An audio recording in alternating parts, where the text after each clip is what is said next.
This is the Dark Zero Horror Network. Psychological autopsies. You want forensics first? Yeah, she's been in the water. You better take some pictures.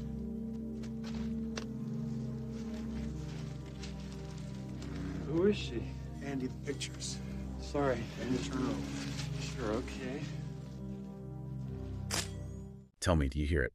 If you close your eyes for just a second, that sound. Mm. The wind blowing through the Douglas firs Mm. and the whine of saw blades on a huge ponderosa pine log. Mm. And then shuffling feet. Something walking on dry leaves from somewhere really, really far away. It's the sound of something strange. It is, and we're about to walk right into it. But before we get totally lost in these woods, I have to give a massive, massive shout out to all our subscribers on the Dark Zero Horror Network. You guys are seriously the absolute best. You keep the lights on here, even if they do flicker ominously sometimes. They do flicker. They do. And if you haven't yet, please smash that like button and subscribe for more deep dives into the macabre. I'm Kevin, and I am so ready to drink some damn fine coffee and unpack some serious weirdness today. And I'm Sarah. I'll be your guide through the, let's say, psychological undercurrents and the nightmares hiding behind all those white picket fences. So today is a massive one. We are taking on a giant. We are talking about Twin Peaks. We are. And usually when people talk about this show, the original 1990 run, the movie, the 2017 return, they talk about, the cherry pie, the quirky characters, the who killed Laura Palmer. Mystery. It's pop culture royalty. Oh, absolutely. But our mission today is different. Mm-hmm. We are looking at this through a really specific lens. Why this soap opera is actually one of the greatest pieces of horror television ever made. It's a bold claim, isn't it? Because it usually gets filed under murder mystery or surrealist drama. People think of the snap jazz music and the donuts. Right. But the sources we've pulled for this are clear. When you strip away all that quirkiness, Twin Peaks is fundamentally about the intrusion of just absolute evil into a mundane world. Okay, so we're going to look at the surface mystery, then the deep and honestly terrifying mythology with B.O.B. in the lodges. And finally, the meta-theories that suggest the real monster. Well, it might just be us. Us. Okay, I don't like the sound of that, but let's unpack it. We have to start at the beginning. February 24th, 1989. A logger, Pete Martell, he finds a body wrapped in plastic. And it's the homecoming queen, Laura Palmer. And just like that, this tiny town is turned completely upside down. And this is where the horror begins, but it's really subtle at first, right? It's all about that idyllic facade. Exactly. David Lynch, he is a master of this. He shows you a world that looks like a Norman Rockwell painting. The trees, the 1950s innocence, the diner with the perfect pie, it all feels so safe. It feels like a standard police show mixed with a super campy soap opera. You have the melodramatic crying, the love triangle. All the high school drama. That's a great point about the soap opera stuff. I remember watching it and thinking, is this supposed to be bad? The music swells, people are sobbing over almost nothing. It totally disarms you. It's a trap. That cheesiness is a trap. Yeah. Because the show feels so much like normal, safe TV. When the horror elements finally intrude, they feel like a violation. It's like in his movie Blue Velvet. Oh yeah, the lawn. You've got the blue skies and the red roses, but then you zoom into the grass and there are these horrible insects writhing in the dirt. In Twin Peaks, the horror isn't a jump scare. It's what we call the uncanny. The uncanny. Okay, can you break that down? Because I feel like that word gets thrown around a lot in horror circles, but what does it actually mean here? Sure. So Freud described the uncanny as unheimlich, something that's familiar, but also deeply strange or wrong. It's not a monster with a knife. It's a ceiling fan humming just a little too loudly in an empty room. Or a record player skipping on a loop. Exactly. Or a man smiling for just a second too long. It triggers this primal wrongness in your brain because it twists the very idea of domestic safety. That makes perfect sense. And amidst all this wrongness, we get our anchor, Agent Dale Cooper. Played by the incredible Kyle MacLachlan. He's such a lovable character, isn't he? He's so enthusiastic, he uses dream analysis, Tibetan deduction methods. Throwing rocks at bottles to find suspects. Yeah. And he genuinely loves the town. He's always talking about the trees or the coffee. He's not some gritty, cynical detective. No, he's our proxy. He represents this pure, boyish wonder. But that purity, it serves a purpose. It makes the darkness he uncovers feel even blacker. The contrast is what makes the horror pop. Well, speaking of pure evil, we have to talk about the face of that evil. Killer B.O.B. Hmm. Just saying the name gives me the creeps. And for good reason. B.O.B. is a parasitical spirit. The lore says he's an entity that literally feeds on pain and sorrow. The show even has a word for it, Carmenbosia. Which looks like creamed corn. That is Yeah. so weirdly specific and horrifyingly gross. It is. But there's that production story about B.O.B. that I absolutely love. Frank Silva, the guy who played him, he wasn't an actor. He was a set dresser on the pilot. Right, just part of the crew. Yeah, and he was moving furniture in Laura's room, and he accidentally got trapped in a shot. He was reflected in a mirror, and Lynch, instead of yelling cut, he just realized, that's it. That's the villain. It's such a testament to Lynch's style. He took a complete mistake and turned it into one of the most terrifying figures in TV history. This feral, denim-clad man who just appears. But the deep lore, the stuff from The Return in 2017, it turns out B.O.B. isn't just some random ghost. He has this origin story that is genuinely disturbing. This is where it gets really interesting. And by interesting, I mean nightmare-inducing. According to the sources, we go all the way back to July 16th, 1945. The Trinity atomic bomb test in New Mexico. The explosion that changed the world. The show suggests that this act of extreme violence, of splitting the atom, it literally tore a hole in reality. And in the chaos of that blast, a void opens up, and this entity they call the experiment, which looks like a stream of vomit and eggs, it births B.O.B. into our world. He's literally the child of the atom bomb. The show is saying that our own capacity for mass destruction is what let the demons in. That is so heavy. We created the door, and they walked through it. And that leads to the 1956 event in the lore, the frog moth. Oh, God. I don't think I've ever recovered from watching that scene. It is burned into my brain. It is deeply disturbing. A creature hatches from one of those eggs. It's this grotesque amphibian insect thing. And it crawls into a sleeping young girl's room and forces its way down her throat. While at the same time, you have this woodsman, this charred, smoky, figure-crushing skulls at a radio station and broadcasting this creepy poem to put everyone to sleep. This is the water, and this is the well. It's the moment the infection enters the human gene pool. It reframes the entire series. This isn't just a murder in a small town.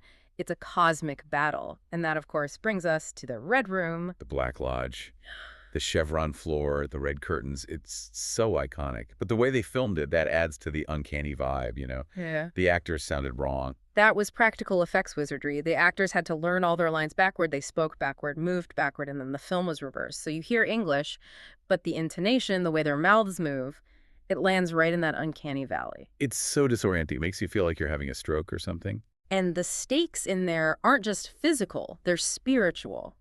The lodge has doppelgangers, evil twins. You go in there, you might not come out as the same person. Which is the perfect segue to the resolution of the mystery. Because the supernatural horror crashes right into real-world horror when we find out who killed Laura Palmer. We do. The question that captivated America. The answer. Her father, Leland Palmer. But it's so complex. The show reveals that Leland was possessed by B.O.B. since he was a child, but, and this is so crucial, the show never fully absolves Leland. If you strip away all the mythology, you are left with a story about incest and domestic abuse. And that's the heavy hit. Laura wasn't just a victim. She was living this nightmare. She was the perfect girl doing charity work, delivering meals on wheels. But she was also living a double life of cocaine addiction and prostitution just to cope with the trauma of what was happening in her own home. And this brings us to the prequel film, Twin Peaks: Fire Walk with Me, from 1992. Now, what's the general vibe on that movie? Historically, it was hated. I mean, universally reviled. It got booed at the Cannes Film Festival. Critics and fans hated it because they wanted more of the quirky Agent Cooper. They wanted the coffee and donuts. They wanted the safe, cozy mystery. Instead, Lynch gave them a horror movie. Fire Walk with Me forces you to live through Laura's final horrible week. There's no Agent Cooper to save the day. It is just a relentless, claustrophobic look at a girl being hunted by her own father. I think that's why it's considered a masterpiece now, though. It recontextualizes the whole series. It stops being a fun game and becomes an unbearable tragedy. It removes the safety net. In the show, we're looking at a dead body, an object of mystery. In the movie, we're with a living, suffering human being. And it's pure horror because it's inescapable. Laura knows she's going to die. In fact, she chooses it. Right, she takes the owl ring. By taking the ring, she binds herself to the lodge, which prevents B.O.B. from possessing her body permanently. She dies, but she saves her soul.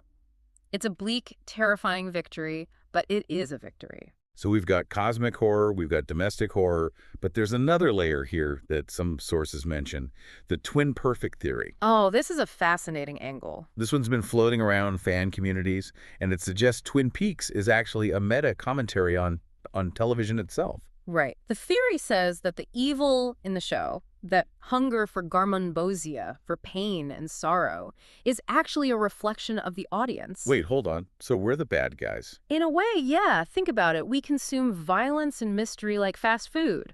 The creamed corn, the garmonbosia represents pain, but it's packaged for our entertainment. We are the eaters of the creamed corn. We demand closure. We demand to know who the killer is. And that's uncomfortable because it's Ignorant. true. We Wait. did. In real life, the network, ABC, pressured Lynch and Frost to reveal the killer in season 2. They were afraid the audience would lose interest. And Lynch famously said that solving the murder killed the goose that laid the golden egg.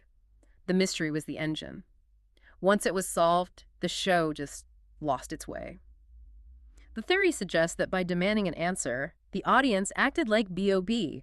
We consumed the thing we loved until it was dead. And then, when the show came back in 2017 for the return, it really felt like Lynch was punishing us for that. Punishing might be a strong word, but he certainly refused to give the audience what they thought they wanted. Yeah. Everyone wanted Thumbs Up Agent Cooper back, drinking coffee and saying, "Damn fine." Instead, for almost the whole season, Cooper is trapped in the body of Dougie Jones, this catatonic, childlike man who can barely speak. It was incredibly frustrating to watch week to week. I remember thinking, okay, this has to be the episode he wakes up. And he just wouldn't. But looking back, it was brilliant. It forced us to wait. It refused to give us that easy dopamine hit of nostalgia. It was a subversion of reboot culture. It basically said, you can't go home again. You can't just resurrect the past and pretend nothing has changed. Time has passed. The rot has spread. Before we get to that ending, we have to talk about the legacy. Because even though it was canceled after 2 seasons, Twin Peaks basically invented modern television. Without a doubt. You don't get the X-Files without Twin Peaks. You don't get Lost, you don't get True Detective. Even something like Riverdale. And video games, Alan Wake, Silent Hill, The Legend of Zelda, Link's Awakening, they all draw from that DNA of a quirky town with a dark, supernatural underbelly. It proved TV could be weird, could be cinematic, but the ending of the return, that is the final nail in the coffin of the happy ending. Oh, the finale. Spoiler alert for anyone who hasn't seen it, but Cooper tries the ultimate hero move. He goes back in time to 1989 to save Laura Palmer from being murdered. He leads her away from her fate. He tries to fix the trauma to be the White Knight. But it doesn't work. He wakes up in a different reality. He finds Laura, but she's not Laura. She's a woman named Carrie Page living a sad life in Odessa, Texas, with no memory of Twin Peaks. And he drives her back to the Palmer house, expecting, I don't know, a reunion. But the Palmers don't live there anymore. Cooper just stands in the street, totally lost. He asks, "What year is this?" And then Carrie Page hears her mother's voice calling Laura from inside the house, and she lets out this blood-curdling scream. That scream is haunting. It's not just fear. It sounds like realization. Yeah. Like all that trauma crashing back in at once. It suggests that by trying to erase the tragedy, Cooper broke reality. Some tragedies can't be undone. The horror isn't defeated, it just changes shape. You can't outrun trauma. It's so heavy. Mm-hmm. But is there any silver lining?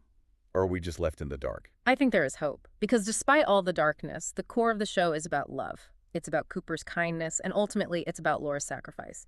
She refused to let B.O.B. possess her. She died to protect the world. That's an act of defiance. So it's a tragedy, but a heroic one. Exactly. It reminds us to look beneath the surface, but also to hold on to love in the face of just overwhelming darkness. So here's a thought to leave you with. If Twin Peaks is a mirror, and those evil spirits feed on our desire for pain and drama, are we the ones keeping the Black Lodge open? Every time we demand a nice, tidy resolution to a messy, tragic story, are we feeding the wrong wolf? That is a dangerous question. That's what we do here. Thank you for joining us on this journey into the strange. Grab a donut, check your ceiling fans, and we'll see you at the curtain call. Goodbye, everyone.